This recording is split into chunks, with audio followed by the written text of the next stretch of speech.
So, recording is running. Welcome to the No Yuck Marketing, How to Do Proper Marketing So You Can Sell Without Being Salesy webinar or online class, where we look at no more objection handling and closing. That's really the overall objective.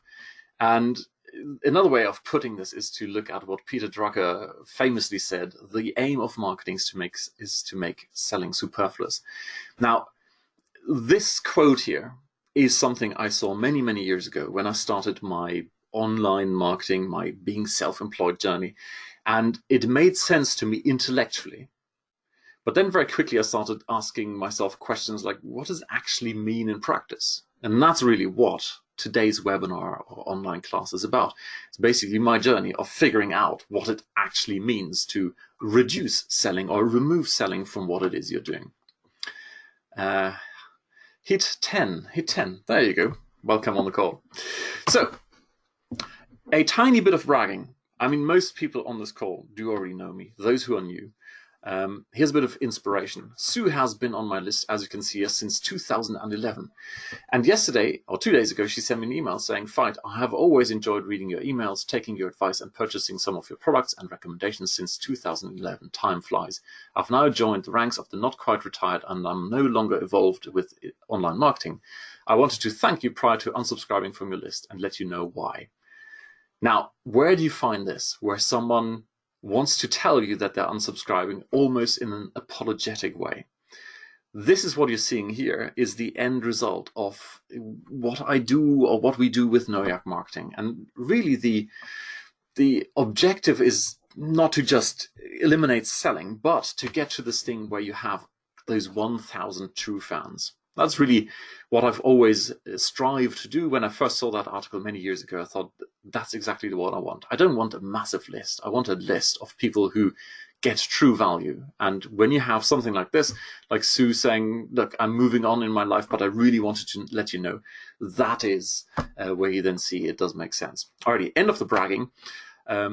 Let's look at philosophy, and in a second you can actually start putting on your thinking hats. So our philosophy of not only what we do but also what we teach is that you give your prospective clients an opportunity to see for themselves that what you've got is right for them. And I'd like you to keep that in mind for the rest of this presentation, because everything we do is centered around this one core philosophy. We want to constantly look at where can we provide an opportunity so they can see for themselves that it's right for them. I'll leave a little bit of a pro tip right here. When you do that kind of thing and you start providing content, like for example with free webinars or with blog content, etc., high-end clients want to see that the strategies are a good fit. So they want to see for themselves that you've got strategies that are a good fit for them. They are looking for sort of reason why insights. Whereas, I put it in quotes, it's lower end. It's not really meant to be, condescending in any way. It's just, the opposite of high-end clients. They're looking for tactics. This is what you find in practice. If you put out a lot of how-to blog posts, how to do X, how to do step-by-step, you are looking at an audience that is more tactics-oriented. They tend to be of a different quality than the high-end clients who look more for the strategies. So there you go. If you get no other value out of this webinar, this is really useful when you start putting out your own content. Now, here's a question for you then, and type your answer into the chat box. Whom does this ad appeal to? This was by Udemy, showed up on my phone. Is it aimed at high-end clients, strategy, or is it aimed at lower-end clients who look for tactics?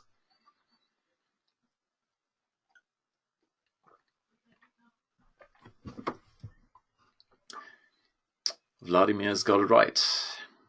Let's see. Come on, a few more answers. Yes, exactly. So everyone's saying lower. Exactly. It's the lower end. That is correct. We're going to come back to this, but there's another reason why I had this ad in here, and that is to manage expectations.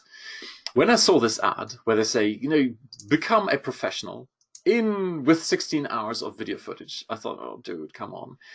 You are appealing to an audience who are desperate for a solution, and they have absolutely no idea whether it's possible to make a sound judgment. So for them, it's like, well, kind of makes sense. It's on Udemy. It must be good, 16 hours, and I'm a marketing professional. So on the one hand, it's a useful example to keep in mind throughout, because what you're seeing here is almost exploitative marketing. You have an audience who can't really make a sound judgment about the validity of this offer. And as a result, quite a few people are going to go for this because, well, it's only $19.99.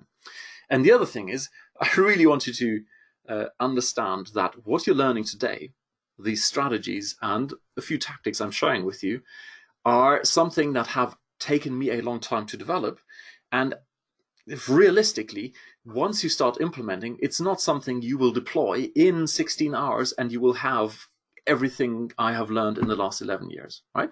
I'll show you the starting points and I'll share with you exactly what to focus on to implement those or adapt those strategies to your own life. But just to manage expectations, it's not something where within 2 days you will have the ultimate non-salesy sales system in place that automatically spits out tons of pre-qualified clients, right? In reality, this does take work. And I saw a beautiful presentation by Gary Vaynerchuk the other day, and he used the F word quite a bit, where he said it takes a long time and a amount of hard work to actually succeed as an entrepreneur. This whole thing, you can make 6 or 7 figures by snapping your fingers, it's just not going to happen. Yet so many people believe in this. Now, the reason I'm kind of ranting here is because I'll show you in a second how that actually plays out in a lot of yucky or salesy marketing. Alrighty, I'm not doing this here. I'm not going to answer this question. Is no yuck marketing ROI positive? Does it beat traditional marketing and sales approaches? I'm not trying to convince you. There are plenty of arguments and I have plenty of proof for it, but in terms of time, I don't have time to share this with you. At this point, I'm simply assuming that you are here because you believe there is validity, there is a reason why doing non-salesy sales actually makes sense for you.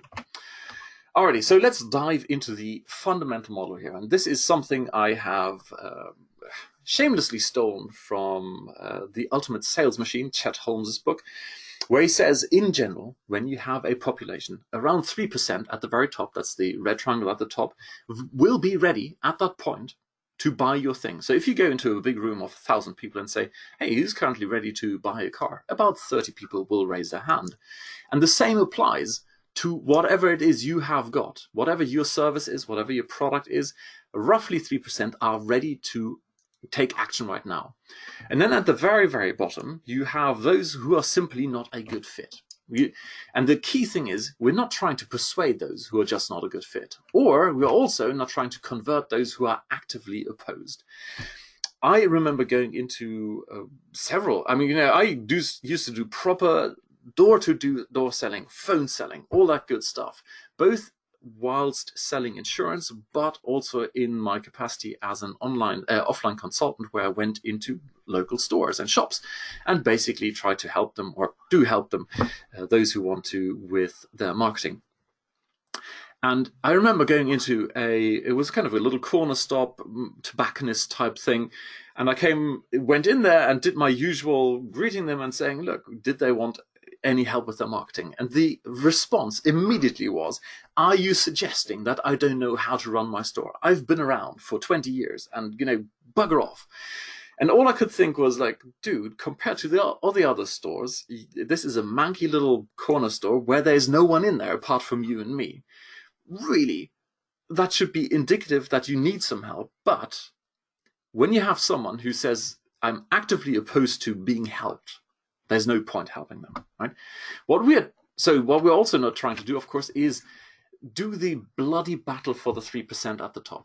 And the bloody battle is, this morning I had a conversation with my wife. So my wife and I are talking, but she goes, tell me what it is you're doing today in this webinar. And I said, well, here are the things, this is the core idea. And she goes, yeah, but look, I don't want to go out and convince other people who are not actively looking for my solution. I want them to I want to appeal to those who are actively looking for my thing. The key insight here is when you have, and the example we used then was, well, let's pretend my wife is doing search engine optimization. She provides that as a service. And if she only appeals to those who are actively looking for search engine optimization, you find yourself in a bloody battle. Because Everybody else in the marketplace is trying to appeal to those 3%, those who are actively searching for search engine optimization.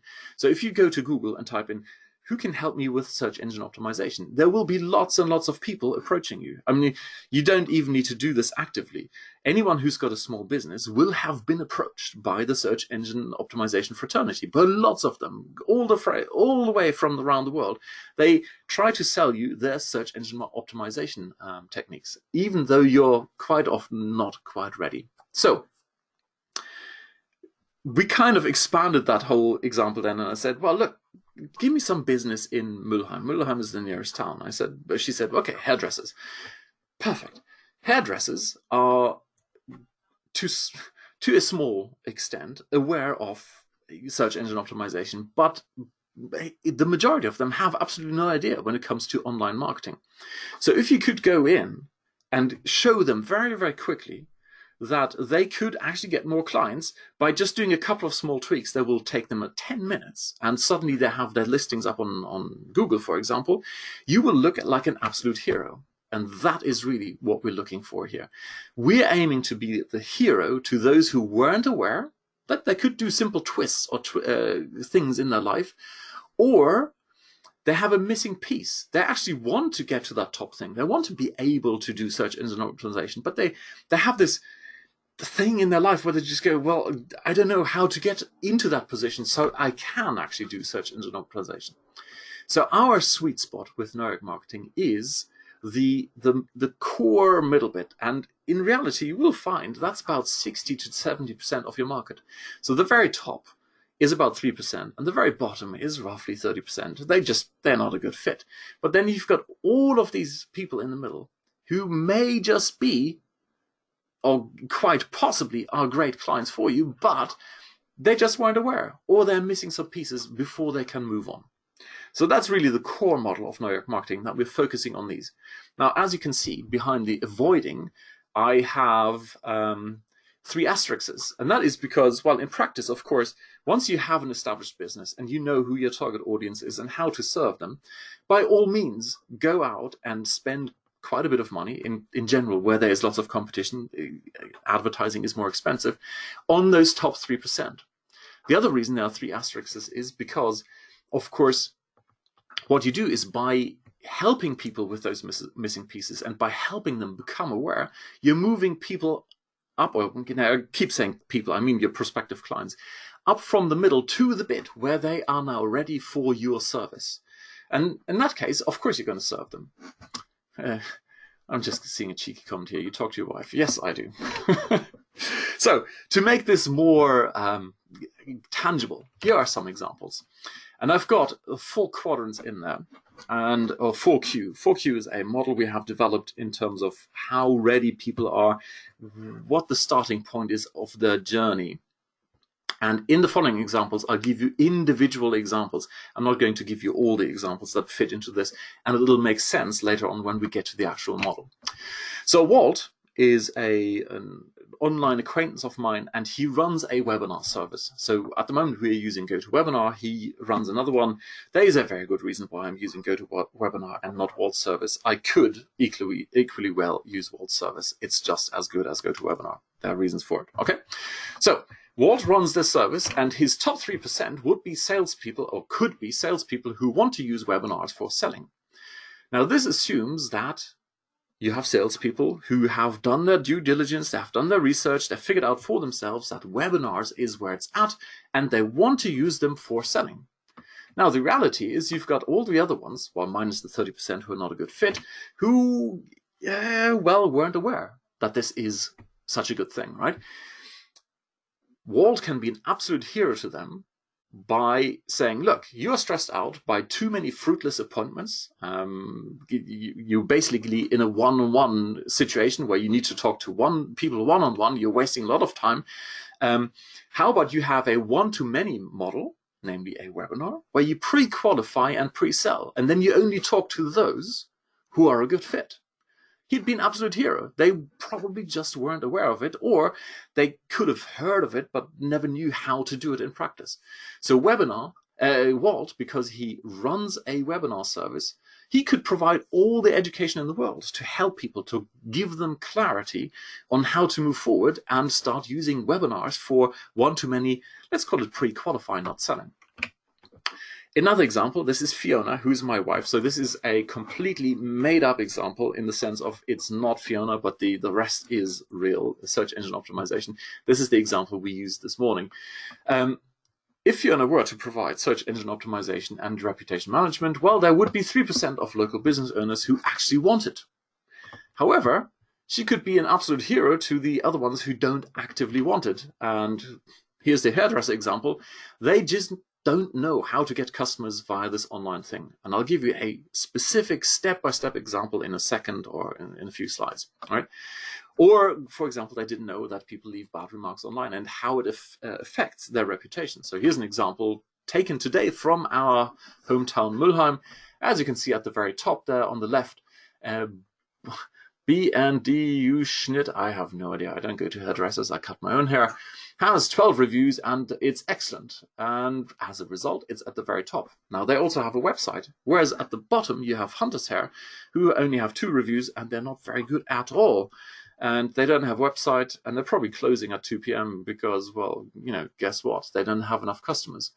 So if you then go in and say, look, Hunters, your reputation is not very good. It has a real impact on your business. And as a result, you also already have to close at 2 o'clock because, well, you know, you're not getting enough customers. Would you like some help with that? They probably, I'm willing to bet that quite a few of the companies here are not even aware that there are these strange online things or that there's a reputation. So a couple of more examples here. Colin is a friend of mine and I'm helping him or starting to help him a little bit with his marketing. And he is all about intuition. You can find out more. Here's a subtle pitch for Colin at Hard Thought with only 1 T, which drives me nuts. And I'm telling you that in a second because I'm showing you in a second why it drives me nuts. Hard Thought, in my opinion, should be 2 T's. Anyway, that's where you can find out more about Colin. Now, Colin could appeal, of course, to the 3% of people who want to have better intuition. Now, in reality, Colin finds there are not even 3% of the population who actively want to have better intuition. Very few people respond to something like this. Whereas, and Colin and I talked about this at length, he'd be an absolute hero to people who want to be better public speakers or speakers for on webinars, on podcasts, anytime you speak to an audience. Because what Colin can help you with is intuitively knowing what the audience in front of you needs at that particular point. Individually, for an audience that's right there in front of you, you intuitively know how to speak to them, what message they need right now to get it. Now, that is something that is of fantastic value. And you can be an absolute hero to someone who says, well, my messages don't gel with an audience, or I'm afraid of public speaking. To them, Colin can be an absolute hero. So as you can see, the example is slightly different from the previous ones, that in the sense that the previous examples, you had direct competition for those 3% because people actively say it. Here we've moved it on a little bit and saying, well, if you find yourself in a position where what it is you've got people don't want, there is always, and I can guarantee there is always, an underlying or different angle you can take. And it's usually within that 60-70% down below in the pyramid where you find something that people actively want, and then now you can move them to the thing you have got. Another thing Colin can help you with is creativity. He can help you develop your creativity. Again, that is something people absolutely want. Alrighty. Fine, so that's me. I have actually sold financial services on the phone and door to door. Well, it was supposed to be financial advice. It turned out to be pushing insurance. That's really what it was, which is why I didn't last very long in this company.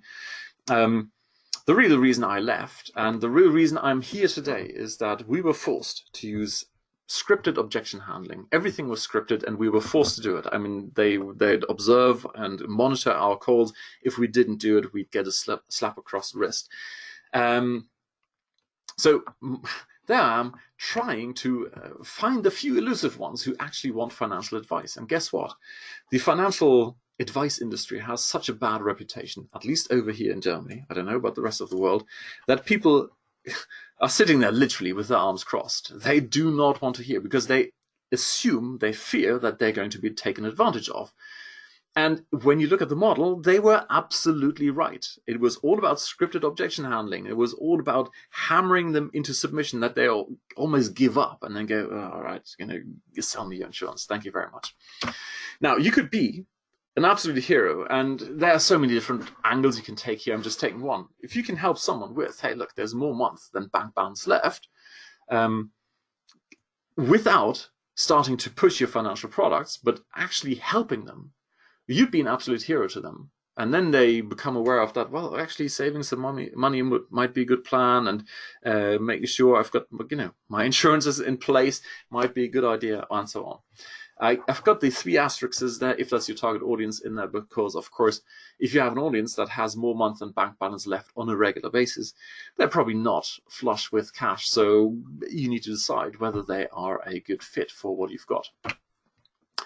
Now, Dagmar and Andreas are, this is another part of my checkered past selling stuff, and then also teaching the selling. The financial services, although I didn't like it, I am grateful for the experience because it kickstarted me into finding better ways of serving an audience rather than pummeling them into submission. The other thing that was actually really good about this company is that they have a mindset of the more people we help, the better. Now, this is a bit inward oriented because they help their own people with a priority over the end customers. But apart from that, it's a really nice model, and the founders of the company, they take a very small percentage of all the earnings. They are multi-billionaires. They're amongst the richest people in Germany. And it's because they've truly adopted Zig Ziglar's approach of, if you help enough people get what they want, you'll get everything you wanted. And they do that by having a really nice compensation model and training model and reward model behind their company. So I am grateful for having done this. Anyway, back to then Dagmar and the newspaper advertising sales reps. This is a business my mum bought 25 years ago, or more than, it's about 30 years ago now, and ran for a long time. And I joined that company at some point and taught newspaper advertising sales reps how to sell and how to design ads. Based both on my experience as a financial services, not objection handler, and of course being interested in sales psychology. I'm not going to go into all of that. If you know me, I did the work, brain research at Siemens, but that's besides the point. So we advised newspaper advertising sales reps. If you don't know the industry, that is not a traditional job you're born into or go into after school. It's usually people who leave another job and now they go, okay, I'm going to go and sell insurance. Not insurance, advertising space. So they're not naturally born sales reps. And as a result, they have the usual, look, I don't want to be salesy, I don't want to be pushy, I don't like rejection, all that kind of thing. So anyway, the top 3%, the one everyone's competing for, is, of course, the few local business owners, and I cheekily put in there, who feel obliged to put in an ad in the paper because they've always done it, and it's the tradition, and they're in the same football club, etc. And they feel obliged because really no one sees an actual ROI to newspaper ads. It's only because in the good old days that was the only way of doing it. Then along came radio, so you kind of dabbled with both. But really, in the day-to-day, you didn't really care. It's like okay, it probably works. Hopefully, it works. Who knows?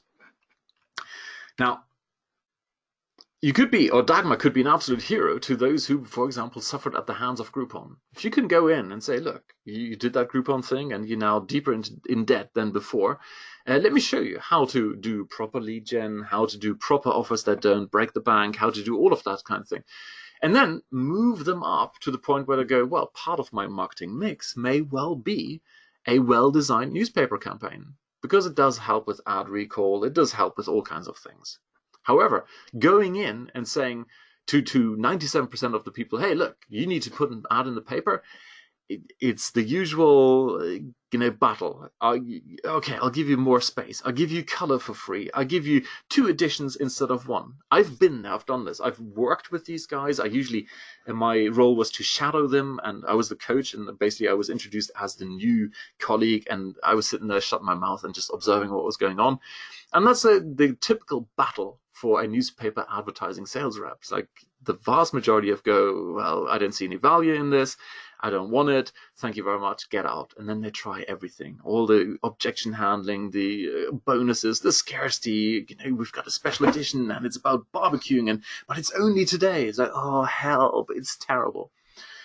The one sentence I kind of mentioned a second ago is people don't see the value in it when you address the 3% at the top, but you're really talking to an audience that's below that. And that's the key thing. You need to establish value that goes beyond the value you see, namely, hey, look, I've got a special offer. Hey, look, it's color. It's like, they don't know what color means. They don't care what color means. They want to get people in the store. Andreas is another, and this one was the hapless newspaper advertising sales rep. He had an epic battle. I really had to stop myself from jumping in and saying, Andreas, shut up. Let me take over. And I'll get back to that example later on. So 3%, of course, the ones who feel obliged, except he didn't manage to get them to oblige. Actually, I'll give you the example now, right? He could have been an absolute hero because he could have spread the word about the quality of the luxury luggage store. The session I attended was in a luxury luggage store, and every single word, every single sentence, every single sentiment, every single everything the store owner was saying, oozing, was, I want to make sure that my target audience, whoever I reach, knows this is about luxury. This is not an ordinary luggage store. This is about luxury luggage. And the hapless Andreas continued to batter this guy with, well, I can give you more space. I can give you color. I can give you 2 editions for 1. I can give you a free advertorial. I can drop the price by 10%. I was sitting there going, dude, can you not hear? All you need to say is, and by the way, we will be reaching those readers who appreciate luxury, and we will design the ad in such a way that it transmits and exudes luxury. That would have been the end of the sale. Anyway, so there you go. That's a couple of examples of what I mean. If we go back to the previous slide, no, not this one here. Where is my beautiful triangle here? In the middle, you have a lot of opportunity to be an absolute hero by helping people become aware of something or really respond to their actual needs, as opposed to trying to batter them over the head at the top with those 3%. Alrighty, let's jump down here. A bit of homework then for you, and not homework. Do this now so I can have another cup of water here. Which of these would you say is a 3%? There is a lot of competition going on, and which one of these do you think is, no competition, I wasn't aware of this, this could actually be really helpful? So have a quick look and then type in the answer.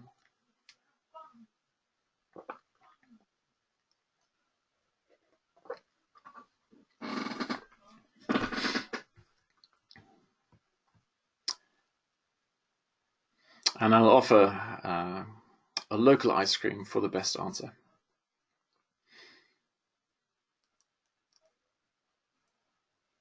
So no ideas? Come on, take a guess. All right, let's do it this way then. Picture number 1 on the left-hand side. Is that 3%? Is everyone competing for this? Or is that a message that appeals to an audience who says, oh, I wasn't even aware of this. Oh, that could be helpful.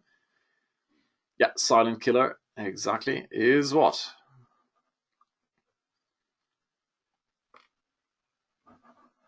Is the silent, what is its message? Exactly. This is helpful, not aware. Exactly. Let's go to the next one here. High efficiency D.I.S.C.O.V.E.R boiler offer. Howard's got it right. How did you get a local ice cream? You just need to meet up. 2 and 4 for the 3%. 2 here. High efficiency and boilers must be sold. What you're seeing here is a real example. Dave is real. Gas Angel Heating is real. I don't know. This is a few years ago. I don't know if they're still in business or if that's still his phone number. But Dave reached out to me and we started with these types of offers. He had read everything there is to read about direct response marketing. He knew about the special offer. He knew about the power of free, about the extra warranty, the free servicing. Let's see, supply installation. Yeah, here, the power flush and magnetite filter. Free, free, free, all of these extra bonuses. And guess what? He reached out to me, he said, Fight, I can't compete with this other guy in town who has bigger ads than me. They are so big that people just go to him, and I can't afford it because I'm not making enough money. If I have to go for the big ads, I'm going to die, and now I'm dying anyway because everyone responds to the big ads from the other guy. So we started looking at redesigns. This, by the way, you don't see the final design here. We did all kinds of testing. And remember, this is proper hardcore newspaper advertising. It's not online. He did all of this in newspapers, so kudos to Dave. He actually took action. And so we tested, heating bills too high. That was actually not bad, but it still didn't compete with the big competitor. Then we got a lot closer with the silent killer.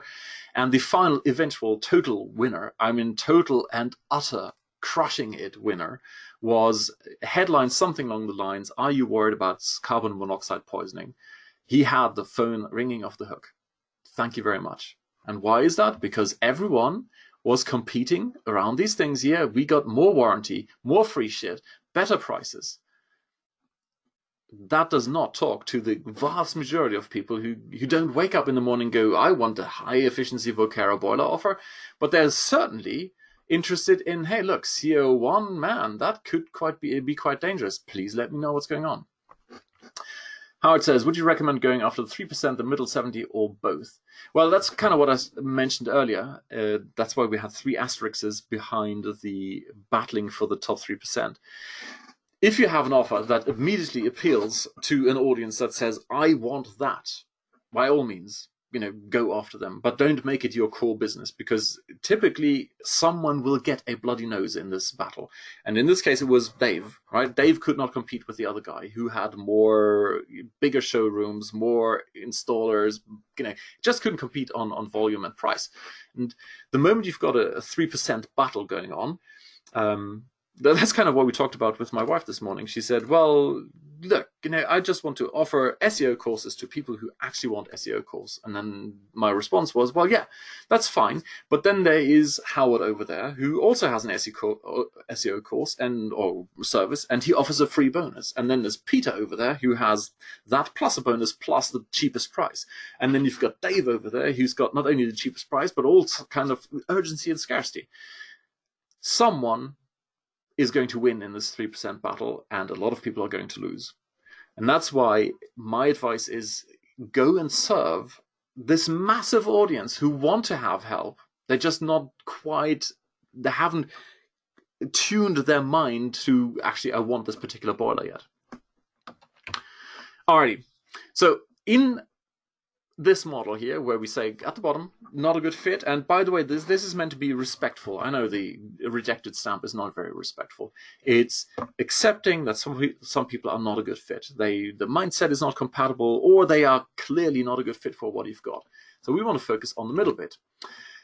The reality is most marketing is aimed at this very, very top. That's why we've got this competition with bloody noses and one winner and a lot of losers. And of course, we want to go to the middle here, because this lot in the middle, they're not ready yet. They have something, they need to make the connection between, for example, carbon monoxide poisoning and their gas boiler. Right? They just haven't made that connection yet.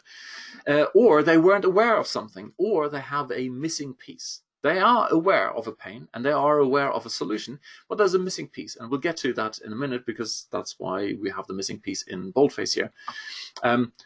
So the problem with standard marketing is that they use the same approach of marketing for everyone in this pyramid. And that's why this middle bit needs to be persuaded. They're not actively saying, I want your thing. Instead, they say, well, I'm not quite sure. And that's what you have. And this was my experience with selling insurance. Instead of people going, yeah, that's what I want, they go, well, I have to think about it. And out comes objection handling. Or I need to talk to my mum. Or yeah, not quite sure about the price. All of that is basically smokescreen defenses. It's saying, I'm not quite ready yet. But traditional marketing ignores that and says, no, no, no, no, don't you worry, we move forward and everything's going to be fine.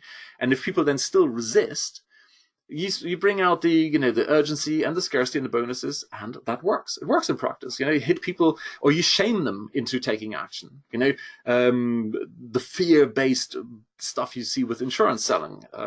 Look, have you really thought about your family? You are a mountain biker. If you go to the mountains and you fall off your bike, and then your family is stranded without a family, without your dad, who's going to pay for them? And now you're shamed into being a bastard, and you need to go and get insurance. Thank you very much.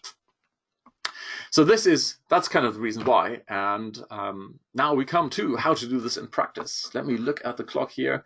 I'm talking far too much. The underlying central idea of this middle bit, of this superhero bit, is that you have real people who face real problems and they seek a real solution, and the solution has to work for them. Because in reality, they have tried all kinds of things that have not worked for them. And as a result, I call this the solution-seeking process as opposed to the buying decision cycle. And the reason is just a simple mind shift, or shift in mindset.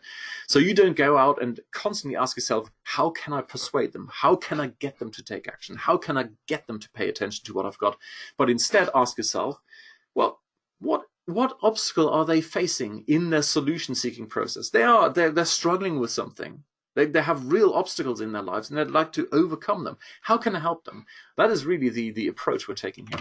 So, in the solution-seeking process, we basically have a sequence, and it's not necessarily linear, but it's nicer to draw it that way, where we want to have a lot of micro yeses. One yes leads to another yes, to another yes, to another yes, and then at the end it leads to a macro yes. And of course, the macro yes is that they say, yes, I would like to do business with you. These macro yeses, they're not exploitative. They're not, I am using Cialdini's reciprocity principle to get the first yes, and then I'm using commitment and consistency to get another yes. No. These are answers to questions people have. They have these questions where they go, well, is this a good fit for what I'm trying to do? And if the answer is yes, great, they move forward. I'll give you one example up front because we're going to get back to more examples later, but let's say, for example, you're a plumber and you provide whatever, customer service from 8 to 5 every single workday. Now, if someone says, look, I need a plumber who's on call 24/7, if you don't do that, that'll be a no. And that's okay. You don't want to bend over backwards and pretend to be something you're not. You don't want to get people in who think you're going to provide 24-hour service and then it turns out you're not. So these micro yeses here are a genuine, look, are we a good fit? Yeah, well, cool. Let's go to the next stage. Let's go to the next stage.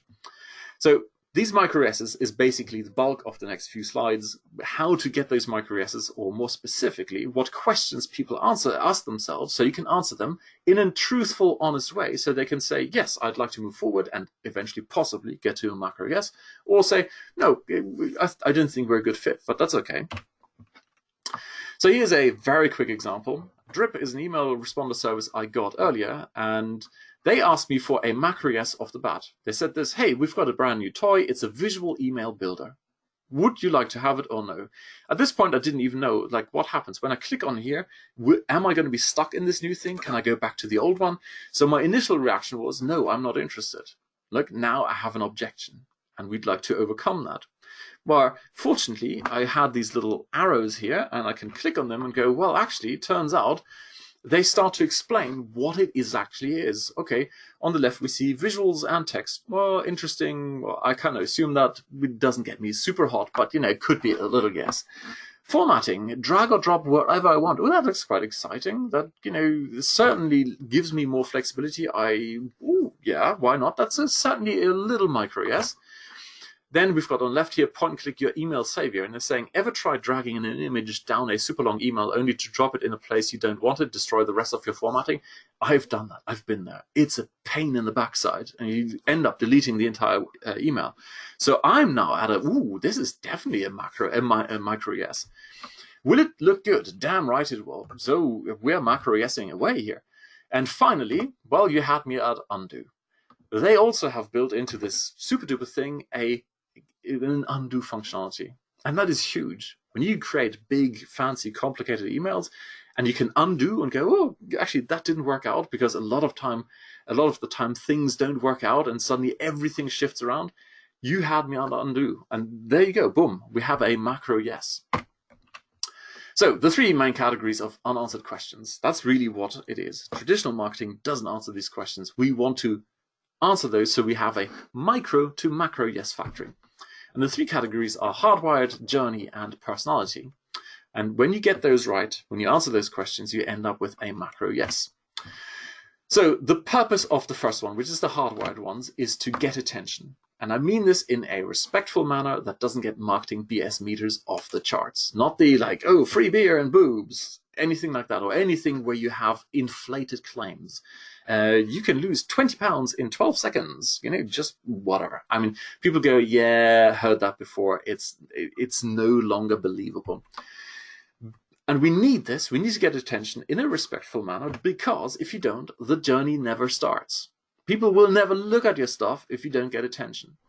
So at some point, we have to interrupt people in what it is they're doing. And there's a very specific thing you need to look out for, namely, is it on their radar? The reticular activating system is let's call it a part of your brain. It's an interaction of various parts of your brain, but it's basically the filters that filter in information that is important to you and filter out information, as in make you blind to information that's not important to you. The example is when you buy a new car, suddenly, or you're shopping for a new car, that car is everywhere. And then after a while, you've bought your car, suddenly the car is no longer very, very special. Typically, you see this when you drive around and you see exactly the same car as yours. Your brain pays attention to that. Oh, look, it's important. It's like our car. The same when Fiona was pregnant for the first time. It's like, man, where did all these pregnant ladies come from? I didn't see those before. And once Finn, our first son, was born, there were prams everywhere. It's like, was an invasion of prams here? No, there wasn't. But my brain simply didn't pay attention to them beforehand. So that's a key thing. Your brain, everybody's brain, is formed by experiences, by beliefs, by all kinds of things. And it filters in what it considers important and filters out, makes you blind to what it is not interested in. Now, if you come in, and this is the big thing here, if you're an expert at your thing, you have something we call the expert's dilemma. Namely, you know what people should be doing. Most people do stupid stuff, right? Like most people, including me, of course. I go to the kitchen and look, there are chocolate biscuits, and I'll go and eat one. Like, that's stupid. I mean, it's such a short-term pleasure compared to the long-term man.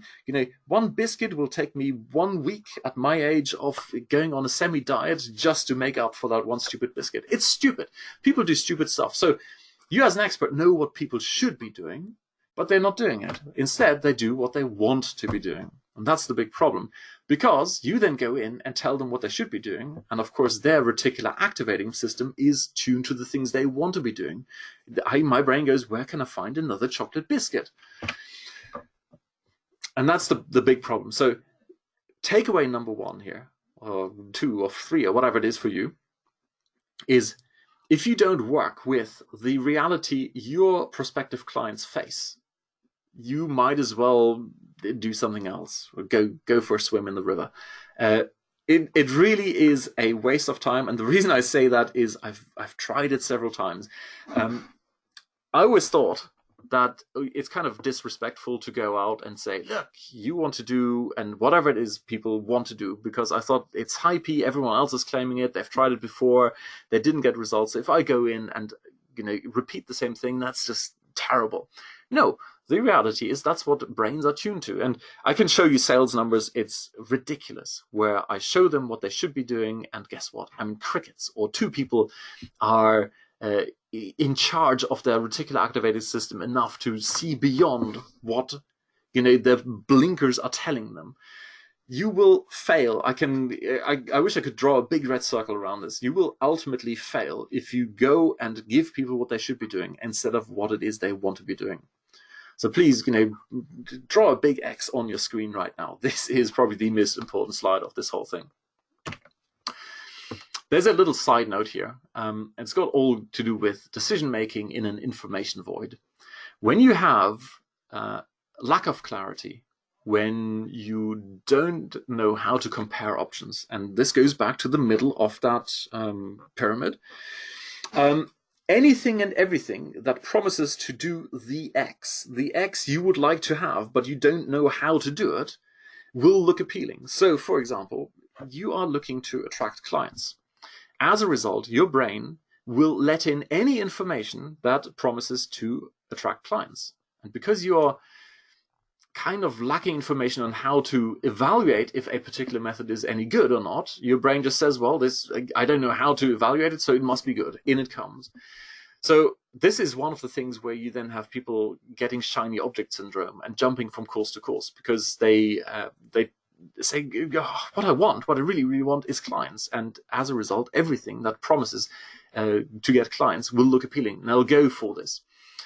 It also leads to the dreaded missing piece dilemma. And that is, when you look at the pyramid, mentally now, in the middle, typically there is a missing piece, one or multiple missing pieces. People are not ready to move forward yet.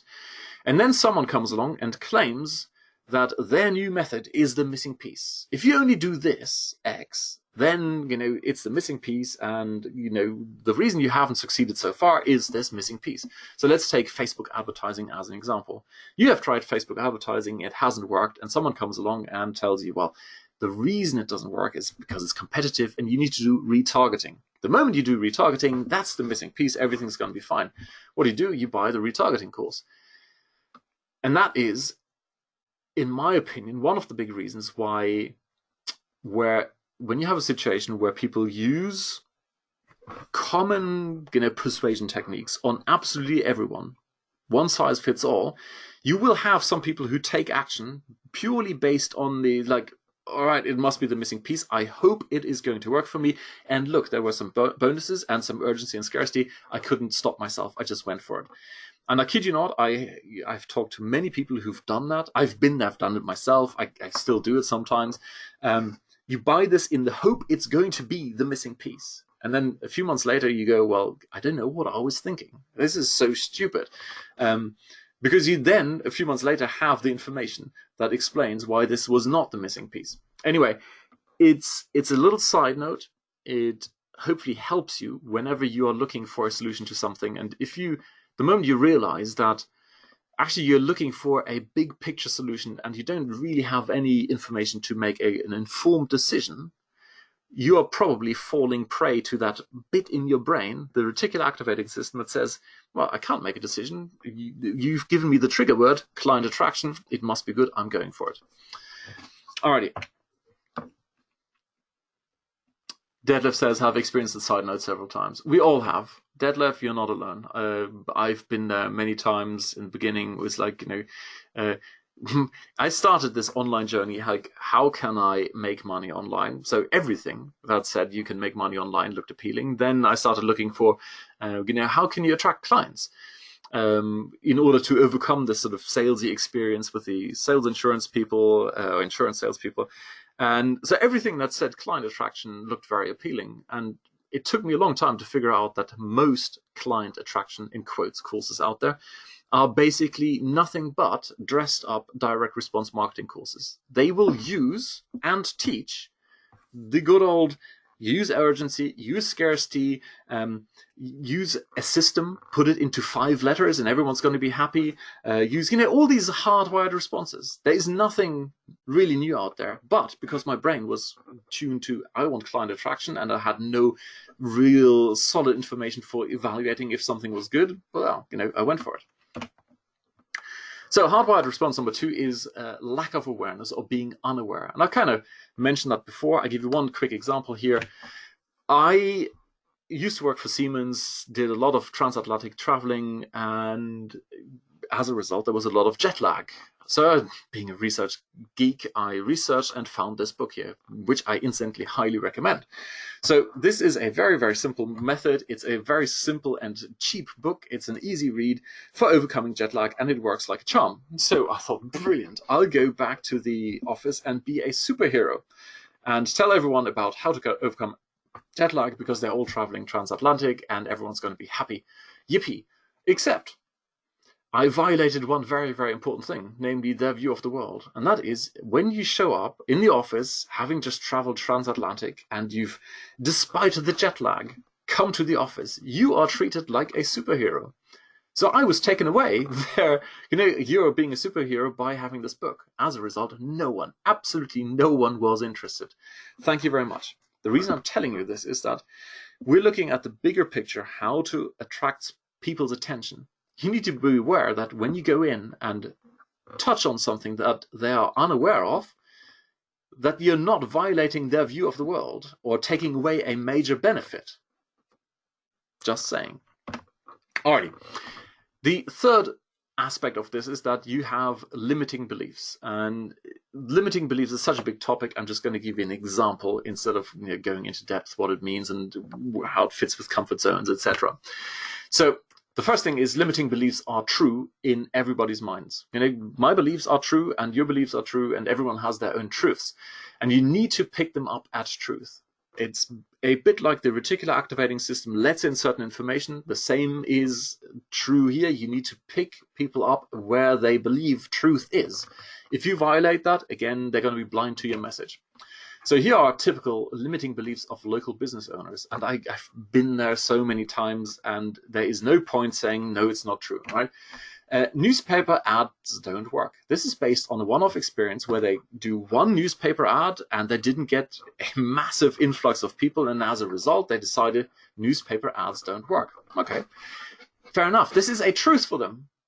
The truth is, you need to take a totally different approach with newspaper ads. It's not a one-off, like, here you go and thank you very much, people walk in. It's different. I'm going to rattle through the other ones just to give you a feel or flavor for this, otherwise we're going to be on too long. Coupons don't work. One of my favorite, where they dish out, stuff that no one works. Okay, one more example. Literally go into a store, like, okay, coupons don't work. Why don't they work? And they go, well, look, we went to the back and found this box with dust on top, and we opened it, and there was some stuff in there. And we gave it free away in the coupons. Like, yeah, okay. Are you surprised? Dusty, no one wants it, and you give it away with the coupon, and no one responds.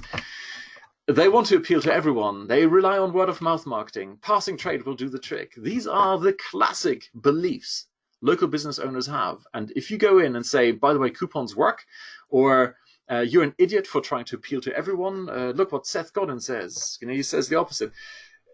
They're going to be blind to that message. You need to pick them up at where they are and say, for example, you've tried coupons in the past and they haven't worked. All right. Let's move forward. Let's find a different way of getting the same result you were hoping for. Coaches and consultants. I'm just going to keep this short. There's one example I've got here. My stuff isn't good enough. Exclamation mark or question mark. Everyone, every single coach. Well, there are probably one or two who don't suffer from this, but everyone else has that thing at their minds. Like, is my stuff good enough? How can I prove this to myself? Sales reps, I mentioned the ones at the newspapers. They're not naturally born sales reps. These are people from all walks of life. They have all kinds of beliefs around rejection, of being liked, not wanting to be salesy, etc. These are beliefs that are true in their minds. And if you ignore these or say you're being stupid for having that belief, they're going to be blind to your message. The best way for helping people addressing limiting beliefs is to give them the experience. This is really, giving someone the experience is the 80-20 principle. If you want to fix or overcome a limiting belief in the sense of eradicate it, give them the experience of what it means to no longer have that thing. I even had a website many years ago called experience.im, experience.internet marketing, because I found the only way to stop paying lip service to ideas which may or may not be true is to actually go and experience something.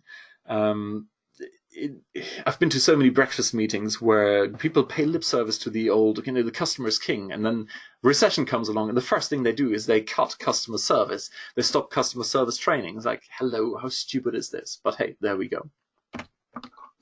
So the last one of these hardwired responses is the shoulds. Quick question around the room here.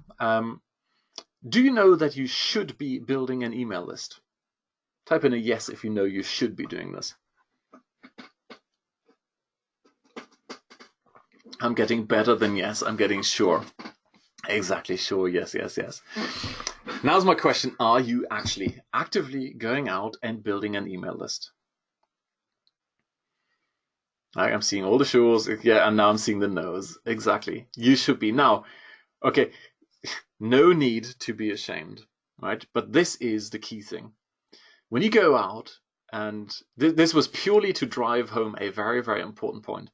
A lot of people want to do something, and subconsciously they have, whatever you want to call it, limiting beliefs or mental blockages or obstacles, and they know desperately that they should be doing something.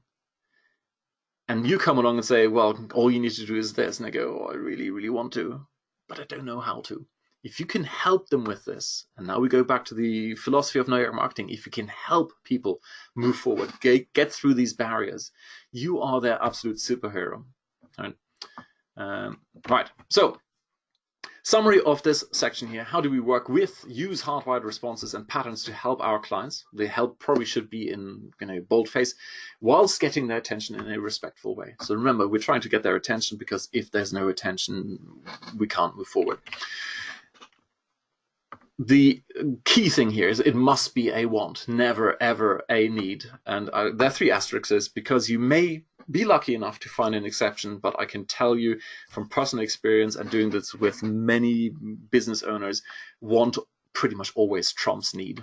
You're so much better focusing on what the prospective client's mind is focused on. Unawareness or lack of awareness, bring it to their attention in a way that doesn't violate existing commitments, in the sense of commitment and consistency. It has to be aligned with what it is they want and what they believe to be true.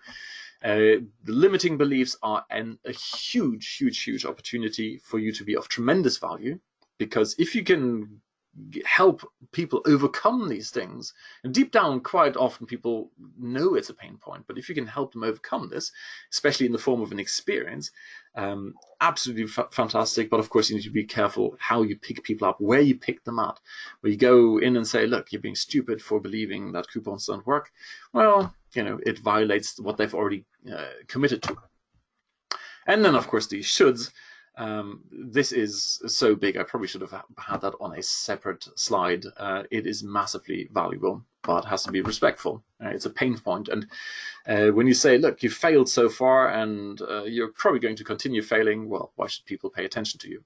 Alrighty, that is section number 1, and I do appreciate I have gone over time. So, would you like me to continue? We've got 2 more sections. They're a little bit less than what we've done so far. Otherwise, I'll just stop it here and we'll do another webinar. Yes, please, carry on. Okay. One sentence here to wrap up this initial bit, and that is the initial want has to be big enough to overcome the I don't know you, I don't like you, I don't care about you skepticism. The absolute 100% truth. It's always fun if you say that, right? The truth is, no, it is a truth that is probably 100% true. I don't know you, I don't like you, I don't care about you is what you have when someone first hears about you, sees your offer, whatever. Like initially, it truly is what's in it for me. They don't care about you, they don't care about your backstory, they don't care about any of that. They have one question at the beginning, and that is, I've got a pain point, I've got an objective, and this thing you're putting in front of me, the want, or what are you putting in front of me? Does it resonate enough with what I want for me to say, I'll suspend my disbelief for just 1 second? In the sense of, I'll give you a specific example. If you give someone an opportunity to sign up for a free PDF, they have to now go, right, PDF, How much time do I have to invest in reading it? What's the likelihood of this guy actually knowing what he's talking about? Is it worth my privacy, especially with GDPR, man? Who knows? Etc., etc. Well, with a PDF, we probably can get away with it.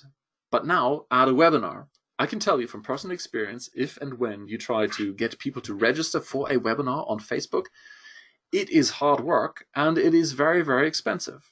Now, in general, expensive is the wrong word, because you tend to attract higher quality clients, those who've already thought about it enough, they're high enough in the pyramid, they're probably at the point where they are ready to move forward, and now they just want to see if you're the right fit. But in general, the beginning of a relationship always starts with, I'm skeptical, I don't know you, I don't like you, show me what you've got is worth me giving up some time and privacy and my attention. That's the key thing. And that's what this whole section was about here.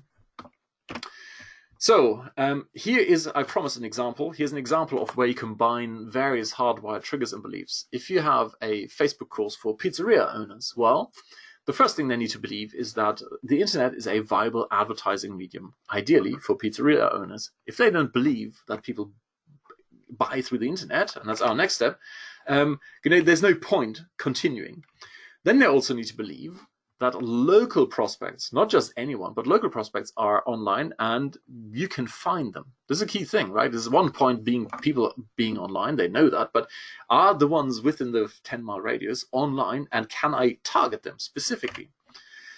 Also, I need to know that they respond to offers. And then I need to figure out for myself that paid advertising is better than free advertising. Of course, this is me selling a Facebook course for pizzeria owners.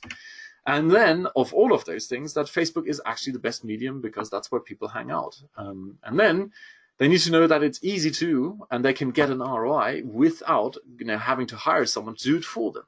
And finally, possibly, that it worked for other pizzeria owners. This is a very quick example I stole from Todd Brown. He does a similar approach to what I'm doing, except he's doing it in a rather persuasive way, or in a persuading way.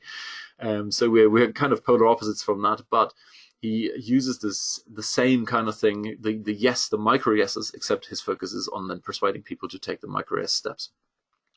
So here you have a sequence of micro yeses where people say may have beliefs around the internet being a viable advertising medium. They may have preconceived notions. They may have prior bad experiences. And now you need to pick them up with a way outlined above with a different, hardwired buttons, etc. Alrighty. So going back to our wonderful example here, what is the core reticular activating system triggering want here? What's the want where someone's RAS says, yes, I want that? Have a quick look at the ad, just the text at the top, or what is the one thing that stands out where you go, that is probably what they responded to. I'll tell you what, I'll go and run and grab a glass of water. I'll be right back.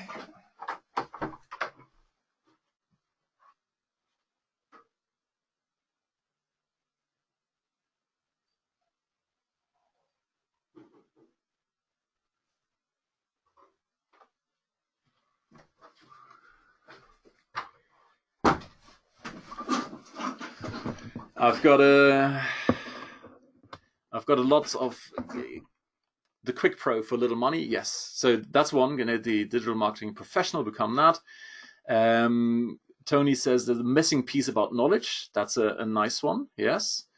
16 hours for $20. Well, Howard says that after saying Marketing Pro, 16 hours for 20 quid. The 16 hours. Now, if you go back to the initial slide of where you first saw this, 16 hours, of course, is very tactical. Also, the social media marketing with Facebook, Google AdWords, actually Converse web design. I didn't even read that. Conversion-oriented web design. I don't know. All of these are true. It's all very tactical. It's how to become a pro, how to start your own online business. Some people may be focused on a little bit later in the decision-making cycle that they want to know about SEO specifically, others about social media marketing. So there was no right or wrong answer here. There are different bits in here that may appeal to different audiences. Alrighty, let's go to category number 2, the journey. By the way, who can guess where this is from? I got this from Pixabay. Most of the images here are from Pixabay, and I looked for a beautiful image depicting journey, and I found this here. And when I saw where it was, I was like, wow, I couldn't believe. No, it's unfortunately not my cycling route. Ireland or New Zealand? No, but the first guess was close. It's Scotland. And I've been to Scotland a number of times, but never to this place. Alrighty, so let's think about the journey. People, to wrap up, part number 1 is we want to get attention. Now we've got their attention, and now people in general go through a journey. And what I mean by journey is real people face real problems, and they seek real solutions that work for them. We've said this before. And the focus is they are going through the solution-seeking process, not a buying decision cycle, right? No one says, I want to buy a solution to my whatever. For example, I have slug infestations in the garden, right? And all my strawberry plants are getting eaten, and all the strawberries. And I don't even mind the strawberry plants, but what I do mind is that I have 2 daughters. My darling daughters love strawberries. They're not here, as you know, currently. They're up on at the Baltic Sea, and they'll be back on Saturday. And I really, really want them to come home and show them the strawberries I reserved and preserved for them. So I'm going through a serious problem and hence solution-seeking process. On this journey, we have different bits. The first one, of course, the obvious one is the endpoint, destination. Do you offer what it is they want? And if we go for something simple like client attraction, hey, look, our thing does client attraction. Fantastic. So this is something we need to touch upon, and the highlight is there because now you know how to do that, because you look at what people's minds are tuned to. Very important, of course, also is the starting point. And I've got it in bold because the starting point is different for everyone, and we'll go into a bit more detail in a second here. So we've got a main pain point. I've got slugs. There's a main obstacle. Like everything I've tried doesn't help, and they keep eating my strawberries. And do I have in place what's required to take action? In the sense of, is there a missing piece or multiple missing pieces? Then we've got the path. And by path, I mean, what are the obstacles you will likely have to overcome? What transformations need to take place so you can actually get to your destination? Then there's the vehicle. That's the way the transformation is delivered. This could be, for example, very simply, this could be one-on-one coaching. It could be an e-course. It could be a done-for-you service. There are all kinds of different ways you can get to your destination. And then there's a guide. That's you. Are you the one? Do they gel with you? And I've seen this many years ago. It immediately makes sense. Unfortunately, I've forgotten the name of the person who did it. He is in various niches, including the pickup niche, strangely. And he said, ultimately, people go out and they're lost. They're looking for a solution. And now they're looking for someone who started where they were at, has overcome all the obstacles, and is at the destination they want to be at. And they need to not only say it, but live that. They need to walk the talk. That is the kind of guide I am after. And you need to convey that or transmit that message very early on, because this is a fundamental question people ask themselves. Are you the one? Or is there someone else who is better suited? Incidentally, as a side note, please, please, please do yourself a massive, massive, huge, enormous favor and be authentic. Be yourself. I tried being not authentic, but I tried being someone else for about 12 seconds when I got on the internet and just went, F that. It felt so wrong. And I'm glad to this day that I immediately had that gut feeling and started being myself. Because to this day, I can look at my old videos from like 10 years ago. I can go to YouTube and go, yeah, that's okay. I can show these to my kids. I can show these to clients. The message is consistent. Everything's fine. I didn't pretend to be someone else. I wasn't. Thank you very much. All is good. And I can tell you, I've seen enough people who go, oh man, I spend half my life bending over backwards trying to be someone I'm not. And, still people didn't like me. If there's one big piece of experience I can pass on is like, be yourself, be authentic. There will always be people who like your style, and there will always be people who don't like your style, and that's okay. So with this, the guide and the journey in mind, in my mind, I didn't want to show like the poor refugees on sea, but in a way, that's the picture I get in mind when I think about traditional marketing. It goes out and makes all kinds of promises, but the moment you hit any kind of obstacle, they just abandon you and leave you in the stormy seas, and then before you know it, you're shipwrecked on the beach here. Whereas a proper guide, someone people know, like, and trust, is almost like a shepherd, and they not only guide you, but they also protect you. And that's really what we're aiming for, and that is what people are looking for. And that's why we do this whole journey part. With this whole thing, I earlier mentioned, well, we've got the starting point, and it's different for everyone. You need to be respectful of their starting point, and this is a massive, massive topic. And as a result, I'll just say it's a big topic and give you the essence right now with an example. It's something I've developed over the years. It's a 4-quadrant model. It's based on levels of awareness of how close you are to the solution. And the best words I've come up with so far are the 4 quadrants. The first one is contemplation, where someone has a pain point and they're now contemplating overcoming or getting out of the situation. And they're now thinking, well, are there different ways? Can I even get out of it? And if there are different ways, are they suitable for me? Which brings us to the next stage, which is research, where they go, well, I've decided I'm going to be a runner in this case. Okay, I'm going to be a professional marathon runner. So they need to do research to see, is this a good thing, and what methods are there for becoming a marathon runner, etc., etc.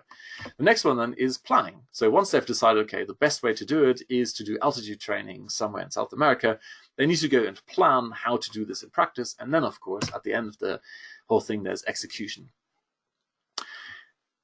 This model, the 4 phases, is very much aligned with a lot of what you find in the sales literature, with how people make decisions. They go from being aware to being interested to having desire to then pulling the trigger.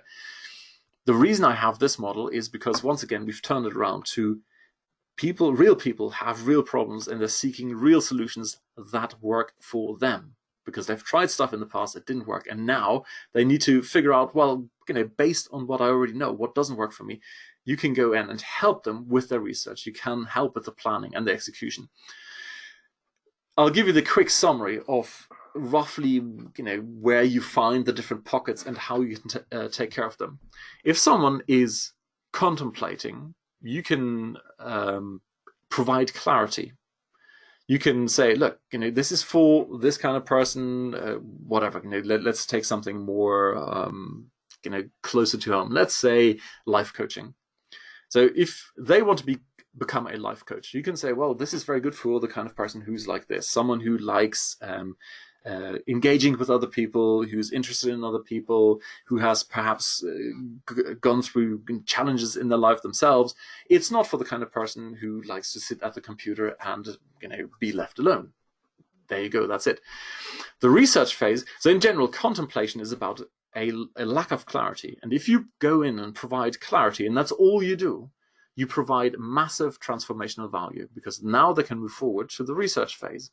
But if you go into the contemplation phase and say, look, I'm exploiting your lack of clarity and I'm just making a big promise, like, for example, your brain is focused on life coaching, and now I'm putting out this thing. This is the ultimate life coaching course, and it's 16 hours and it's only $19.99. Well, people don't have clarity, and as a result, their brain goes, well, I'll just buy that $19.99 course. And of course, we all know what happens next. They don't take action, they don't get results, no case study, no referrals, nothing good comes from this. Research is then more specific, comparing options, and in my opinion, also warning people about over-research. It's the one thing, analysis paralysis, over-analyzing things is a very common thing when people lack clarity. So in the research phase, you can add extra clarity by saying, look, you haven't got the experience doing this. So here are some examples of why it really makes no sense. I'll give you an example now with Colin, right? Colin spend months and months researching the perfect autoresponder. Because, this is not condescending or any way, I've gone through this myself. You go out and compare autoresponders, and before you know it, you go, well, okay, these are all great, and this one has segmentation. So you start going, ooh, segmentation seems interesting. So you start comparing all the ones that have segmentation capabilities, despite not knowing at all from first-hand experience if you ever need segmentation capability. I was talking to a colleague yesterday. Now, where was it? I was talking to too many people yesterday. We're talking about drip integration. Ah, yes, it was Andy of Convertry. And he's a good friend of mine. They've developed some fantastic software, page builders, and they've just developed a new quiz building tool. And as you will see in a minute, one of my jobs is to break software. My brain is hardwired to spot inconsistencies, to spot flaws, that kind of thing. So whenever Andy releases something new, I go in and break it. And the one thing I immediately spotted that was the integration with Drip was incorrect. They were tagging, not tagging people, but they're putting them into campaigns. And Andy came back to me and said, "Fine, I know it's incorrect. However, we've got so many people in there who just got Drip, this autoresponder, because they fell in love with the idea of doing segmentation and campaigns and automations that they bought it. They have absolutely no idea, nor do they have any use for it. But they still have it, and now we need to kind of serve this audience, because if we go in and do it properly, they will be totally confused, and it'll be nightmares with support tickets." So there you go. The research phase, a lot of the time, you can provide massive value by picking people up where they're at, namely they think they need something, and you can debunk those myths and say, look, you'll save yourself a lot of time and hassle, and you're not burning any bridges, nor are you like going into a dead end by doing the simple thing first. Massive, massive value there. Planning then is one of the most important phases, and I'll show you in a second why. And then, of course, that at the end there's execution. And the reason I'll give you one example right now. A couple of years ago, I researched some video marketing tools or video distribution tools, got to a website, whatever it's called, Video Samurai or something like that. And on there it said, here's a video that'll show you all the features of our video distribution service. Fantastic. Okay, cool. Thank you very much. I click on play and it opens with, but first, we're going to show you everything there is to know about marketing with videos and YouTube. And like 10 minutes in, I gave up. Actually, I gave up earlier. I just went through the whole thing because I thought it was a brilliant case study for how this works. They were basically giving me a mix of contemplation and research content, but they were advertising it with the headline saying, here's everything you need to know about the actual tool. Me planning future campaigns was planning, if not even execution. You know, I was ready to pull the trigger on this tool. I just wanted to know what are the features, what are the benefits. No, what are the features? Benefits I already knew. I knew, does it everything I need to know? And what's the price point? That's what I wanted to know. And yet they bored me to death with the wrong kind of content. So there's an example of why it is important to be aware of what the starting point is people are facing. Are they contemplating the idea? In that case, you need to give them clarity and nothing else. Are they researching something? Contemplating, when I say nothing else, it means you don't hit them over the head with an offer. It's inappropriate. If they're researching, again, this is not the time to offer anything. This is where you offer clarity, the advice and insights. Side note, as a result of doing this, you will be established as an expert. Forget about having to go out and write a book, right? Providing impartial, true, solid content and advice, that's where you provide massive value. Which brings us to the planning part. I'll show you. I'm so keen to jump ahead to the next slide, right? Anyway, so planning, again, this is where you can help people by putting together a plan that works for them. And finally, with the execution, that is typically your offer, where you say, look, I can help you. As you can see, the whole topic is enormous, and we could go very, very deep with tons of examples. Sadly, we don't have the time. So just to jump back to this year, where are they in their solution-seeking journey here? Are they contemplating? Are they researching? Are they planning? Are they executing? What's your take?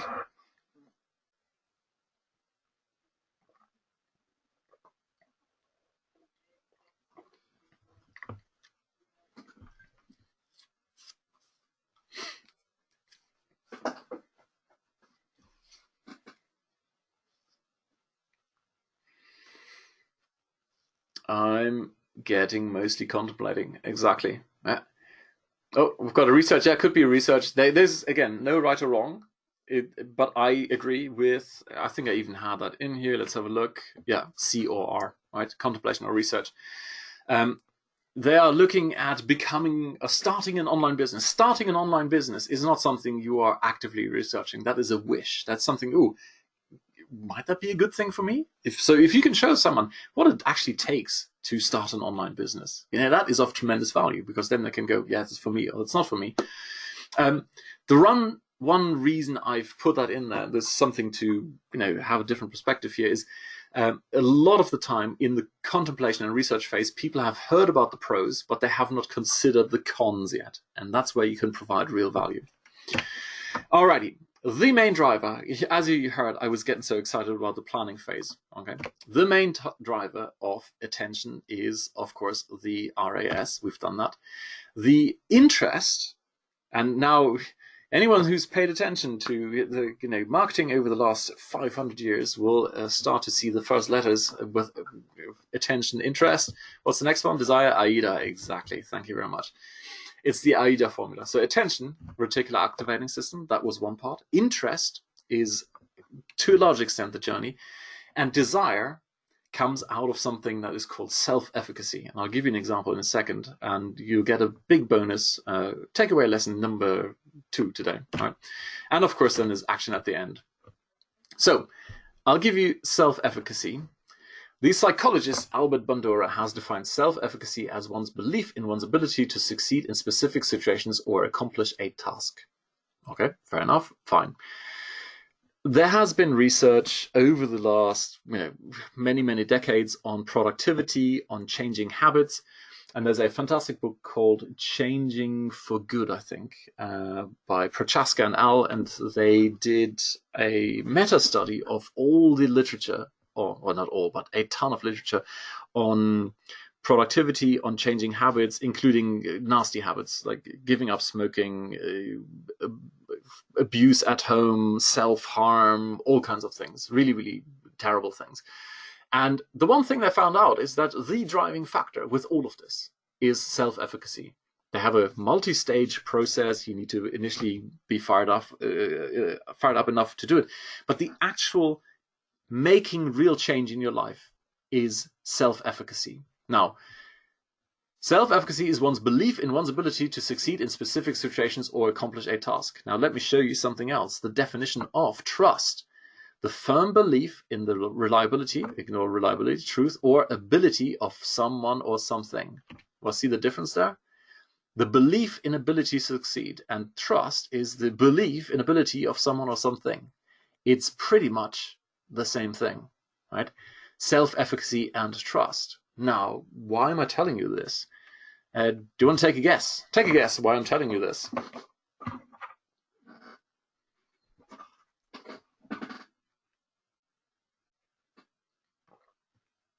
So they trust you, exactly. Boom.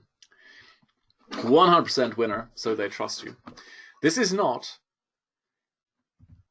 an exploitative, manipulative way of building trust, but the best way of building know, like, and trust in the world ever is to help people get to self-efficacy. And that's why we had this thing here, right? Contemplation, research, and planning. Planning is basically the bit where we come up with a plan that works for us, right? This is what it says up here. The belief in your ability to succeed in specific situations or accomplish a task. Actually, it doesn't say up there. The insight of Prochaska's work was the self-efficacy comes out of coming up with a plan you believe in. That is self-efficacy. When you have a plan where you go, now you believe that this plan is going to work for you. So what I'm saying here is that when you go out and help people come up with a plan where they know this is going to work for them, or they have at least a fantastic stab at it because they've finally, for the first time, answered all the questions that usually get glossed over or ignored in traditional marketing, then you not only help them and provide tremendous value, but also you have massive trust for free. Alrighty, any questions around that before we go to the last part?